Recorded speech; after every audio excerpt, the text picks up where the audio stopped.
Okay so welcome to श्रीमजो। So आज की वीडियो में काफ़ी एक इंटरेस्टिंग प्रॉब्लम डिस्कस करेंगे पीएनसी प्लस प्रोबेबिलिटी का। सो काफ़ी सारे मिक्स कॉन्सेप्ट्स का यूज़ होगा इसमें, सो काफ़ी इंटरेस्टिंग होगा। So keep watching. और आज की वीडियो में थोड़ा साउंड का इशू रहेगा तो थोड़ा एडजस्ट कर लेना, क्योंकि फीवर हो रखा है तो ठीक से साउंड आएगा नहीं, तो थोड़ा एडजस्ट करना।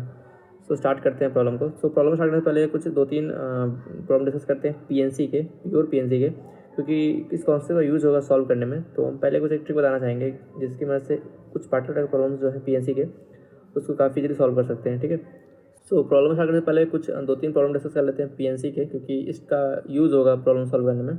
सो प्रॉब्लम ये रहा स्क्रीन पर, number of shortest path from point A to D. So इस टाइप के प्रॉब्लम्स काफ़ी आते रहते हैं AITS वगैरह में और काफ़ी फेमस है।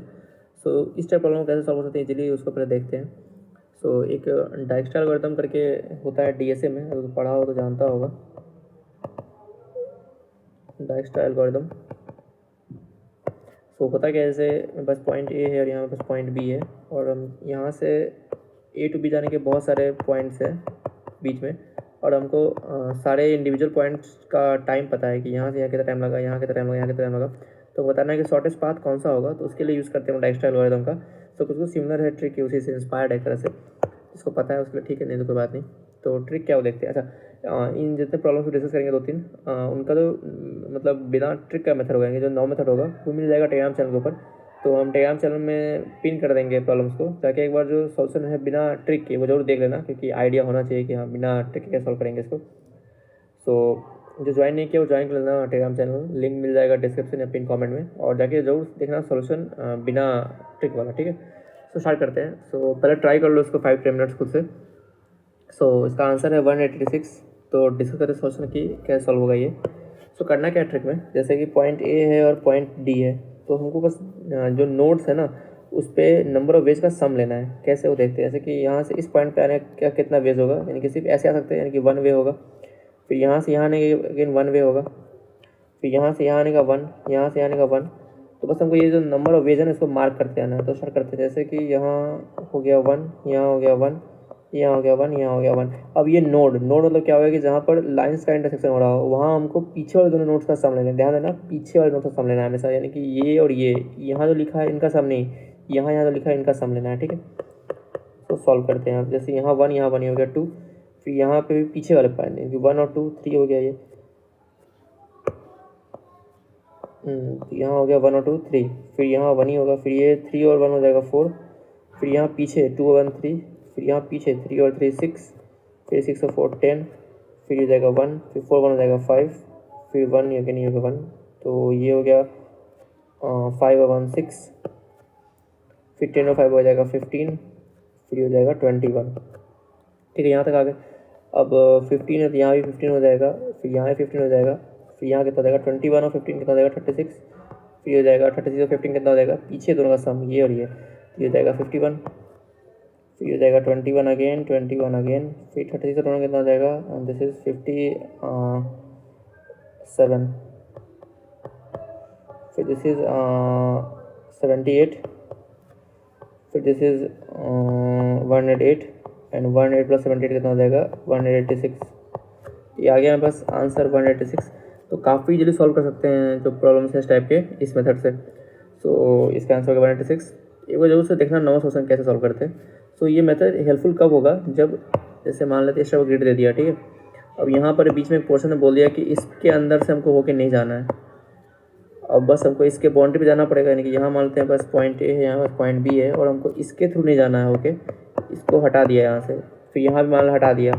अब बस ये जो इतने हैं ना यहीं पर हमको जाना है, बस इतने जो बच गए। सो अब जैसे जैसे कंप्लीट करते जाएंगे ना, जैसे जैसे बढ़ाएंगे रिस्ट्रिक्शन हम ग्रिड के अंदर, तब सॉल्व करना मुश्किल हो जाएगा 9 मेथड से। तब ये मेथड काफ़ी हैंडी होगा और काफ़ी इजी प्रॉब्लम सॉल्व होगा इससे। ये तो हो गया क्वेश्चन 1, तो इजी प्रॉब्लम थोड़ा।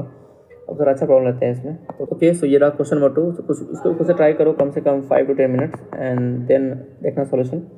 और इसका जो नॉर्मल सॉल्यूशन है ना उसको जरूर देखना है एक बार सॉल्व करने के बाद। तो स्टार्ट करते हैं, वो सब ट्राई कर लिया होगा। सो इसका आंसर है 1428। जिनका आ गया बहुत अच्छा, अब जिनका नहीं आया वो सॉल्यूशन देख सकते हो आराम से। तो सॉल्व कैसे करेंगे वही करना है। बस ए है तो यहाँ आने का 1 वे, यहाँ आने का 1 वे, यहाँ भी 1, यहाँ भी 1। So this is 2, this is 3, this is again 3, ये हो जाएगा 6। ठीक है, फिर यहाँ भी 6 होगा, यहाँ भी 6 होगा, फिर यहाँ भी 6, अब ये 6 और यहाँ 6 12, फिर ये 12 और 6 18, फिर ये भी 6 अगेन, दिस इज 6, ये हो जाएगा 18 again, this is 36, this is 24, this is 60, फिर ये भी हो जाएगा 24, फिर हो जाएगा 84। ठीक है, यहाँ तक हो गया। बस स्टेप बाय स्टेप चलना है, कभी गलत नहीं होगा। सो ये हो जाएगा अगेन 84, फिर ये हो जाएगा 84, दिस इज अगेन 84 और 84 का सम 168, फिर अगेन दिस 84, इन दोनों का सम चाहिए होगा। सो ये जाएगा 252, अगेन दिस 84, 252 कितना जाएगा, दिस इज 336, फिर दिस इज 336, 252। ओके वेट, यहाँ मिस्टेक हो गया, ये ऐसे नहीं करेंगे। 252 यहाँ होगा, ये सही है, लेकिन यहाँ पर इन दोनों का सम लेना होगा, पीछे वाला करेंगे। 336 और 252 हो जाएगा, कितना जाएगा 588 आई गेस।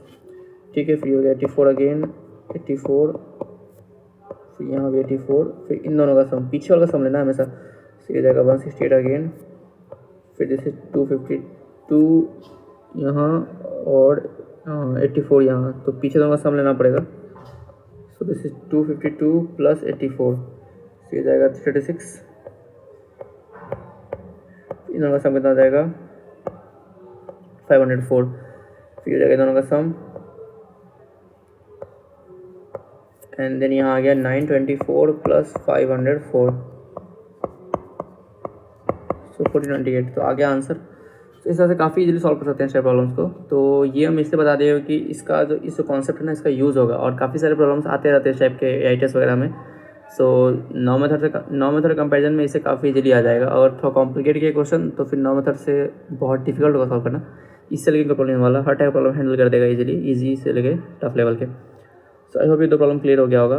तो अब आते हैं मेन प्रॉब्लम के ऊपर। ओके, सो अब स्टार्ट करते हैं रियल प्रॉब्लम जो डिस्कस करने वाले थे।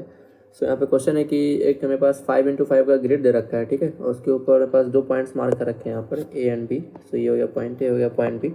अब इस पर 2 वॉकर्स हमारे पास, ठीक है, एलिस जो कि पॉइंट A पर है और यहाँ पर बॉब जो कि पॉइंट B पर है।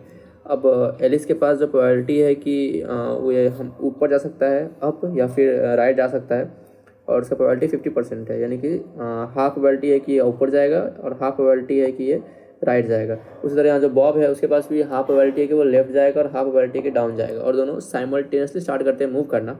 तो बताना है कि प्रोबेबिलिटी क्या है कि रैंडम वॉक्स के दौरान ये मीट कर जाएंगे, ठीक है। सो यहाँ पे कुछ एक आध पाथ को डिस्कस करते हैं। तो जैसे कि एलिस यहाँ पर है, तो 1 step, 2 step, 3 step, 4 step, 5 step, 6 step, ऐसा रैंडम चल सकता है। उस तरह बॉब भी चलेगा, और ये साइमल्टेनियस चलेंगे, मतलब कि एक टाइम पे दोनों के स्टेप्स होंगे, ऐसा नहीं कि एक रुक का एक चल रहा है, साइमल्टेनियसली हो जो भी होगा। सो हमको मीट करवाना है अगर, तो मीट कैसे कर सकते हैं वो देखना पड़ेगा। सो यहाँ पर अब ये देख लेते हैं कि पॉइंट B से पॉइंट A के बीच में कितना स्टेप्स का गैप है। तो यहाँ पर 2 पॉसिबल मेरे पास मार्क कर रखा है यहाँ पर पास। तो काउंट करते हैं स्टेप्स। तो 1 2 3 4 5 6 7 8 9 10 10 यहाँ हो गए। फिर यहाँ कर लेते हैं 1 2 3 4 5 6 7 8 9 10, यानी कि 10 स्टेप्स के अंदर पॉइंट B से हम पॉइंट A पहुँच सकते हैं। तो अगर हमको निकालना है कि कहाँ मीट करेंगे तो कैसे निकालेंगे। मान लेते हैं कि यहाँ से एलिस कोई K स्टेप चला, यानी कि मान लेते हैं यहाँ से यहाँ पहुँचा 2 स्टेप में, तो ये 2 स्टेप्स हो गए यहाँ पर। तो अब ये जो पॉइंट B से स्टार्ट किया होगा वो कितने दूर होगा अभी पॉइंट A से। तो K स्टेप्स ये भी चला होगा, B भी, क्योंकि ये चल रहे हैं साइमल्टेनियसली। इसका मतलब कि अभी जो गैप होगा इन दोनों के बीच में, पॉइंट B और पॉइंट B भी मान लेते हैं यहाँ कहीं पहुँचा यहाँ। तो यहाँ से पॉइंट A के बीच का गैप कितना होगा, तो ये हो गया 2 स्टेप यहाँ पर, और पूरा 10 था, यानी कि 8 स्टेप्स हो गए। इसका मतलब अगर पॉइंट A पर जो बंदा है एलिस, वो अगर K स्टेप चलता है तो पॉइंट B वाला 10 - K स्टेप्स दूर होगा पॉइंट A से। इसका मतलब कि ये अगर K स्टेप चला है तो ये भी कुछ K स्टेप चला होगा, यानी कि ये पॉइंट A से दूर होगा कितना, 10 - K। तो अगर सेम टाइम पे अगर मीट करना है, सेम पोजीशन पे होना है, तो क्या मतलब होगा कि K इक्वल टू हो जाए 10 - K, इसका मतलब 2K इक्वल टू हो जाए 10, इसका मतलब K इक्वल टू हो जाए 5, यानी कि तब मीट कर सकते हैं जब तक कि लोग 5 स्टेप्स मूव ना करें। 5 स्टेप्स से पहले मिलना पॉसिबल नहीं है। तो 5 स्टेप्स में लोग मिल सकते हैं, तो कहाँ पहुँचेंगे 5 स्टेप्स में वो देख लेते हैं।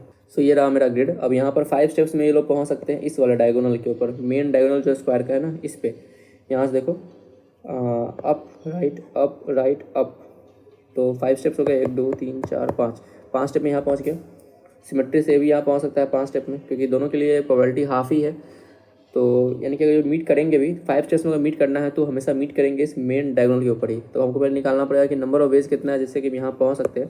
तो किसी एक के लिए निकालेंगे तो बात बन जाएगी कि सिमेट्रिक है दोनों के लिए। तो यहाँ हम यूज़ करेंगे अपना मेथड जो ऊपर सीखे थे शॉर्टेस्ट पाथ वाला। तो स्टार्ट करते हैं, यहाँ से स्टार्ट कर रहे हैं पॉइंट ए से। तो वही हमको मार्किंग करना होगा। तो यहाँ आने का 1 वे, फिर यहाँ 1, यहाँ 1, यहाँ 1, तो फिर ये कितना हो जाएगा, ये भी 1, तो ये हो जाएगा 2, फिर ये 1, तो ये हो जाएगा 3, फिर ये 1, तो ये हो जाएगा 4, फिर 4, और फिर यहाँ 2 1 हो जाएगा 3। पीछे वाले 2 पॉइंट सामने जाना बस। फिर हो जाएगा 6, फिर ये हो जाएगा 6 और 4 10, फिर ये हो जाएगा 4 अगेन, फिर this is 4, this is 6, this is 10 again, फिर 4 1 5 हो गया ये, फिर ये अगेन 1 हो जाएगा, फिर यहाँ पर 4 और ये फिर ये 1, 4 1 हो जाएगा 5, फिर ये हो गया 1।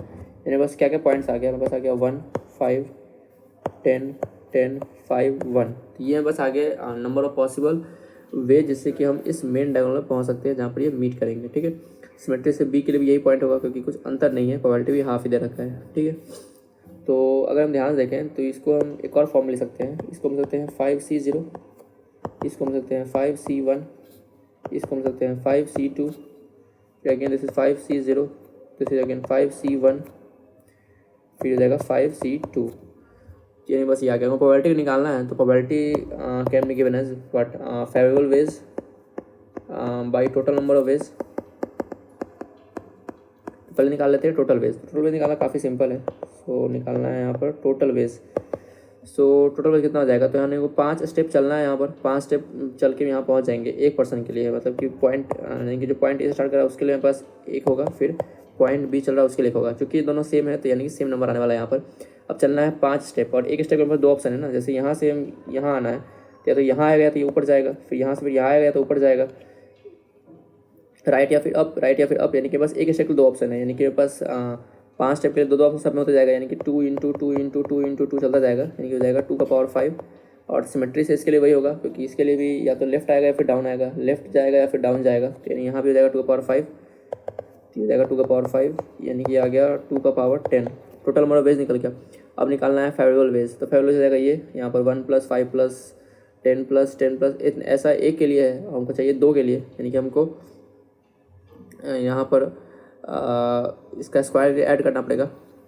कैसे, फेवरेबल वेज यहाँ पर इस एक के लिए 1, फिर इसके लिए 1, फिर प्लस, फिर एक के लिए 5, दूसरे के लिए 5, फिर ऐसे 10 के लिए, एक के लिए 10, एक के लिए 10 ऐसे चलता जाएगा। तो यहाँ पर बेसिकली लिखा हुआ क्या है, ये लिखा हुआ है सिग्मा NCR, NCR नहीं, इसको हम 5CR कर लेते हैं। तो 5CR का स्क्वायर फ्रॉम R = 0 to यहाँ पर इसको कन्वर्ट कर सकते हैं। यहाँ तो लिखा हुआ 5C1 5C2, इसको कर सकते हैं हम 5C3, this can given 5C4 and this can given 5C5। यानी कि R = 0 से लेके 5 तक।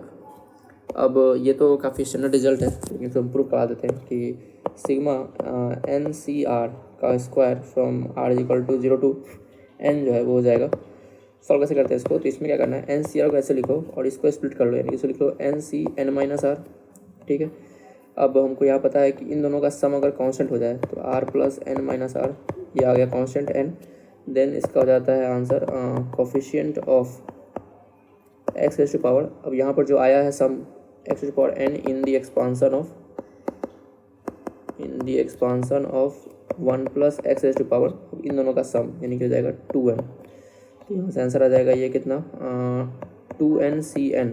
ठीक है, तो यहाँ पर ये आंसर क्या हो जाएगा, ये हो जाएगा 2n यानी हो जाएगा 10 एंड C5, 10C5 हो जाएगा। तो मेरा प्रोबेबिलिटी आ जाएगा फॉर 5 × 5 ग्रेड वो कितना हो जाएगा, probability is equal to total favourable ways जाएगा 10C5 यानी कि 10C5 अपॉन ये हो जाएगा 2 का पावर 10। तो इसको निकालते हैं तो हो जाएगा 10 फैक्टोरियल 5 फैक्टोरियल 5 फैक्टोरियल और ये हो जाएगा 1024। सो ये हो जाएगा यहाँ से 6 7 8 9 और 10, 5 फैक्टोरियल आता है यहाँ से आई गेस 120।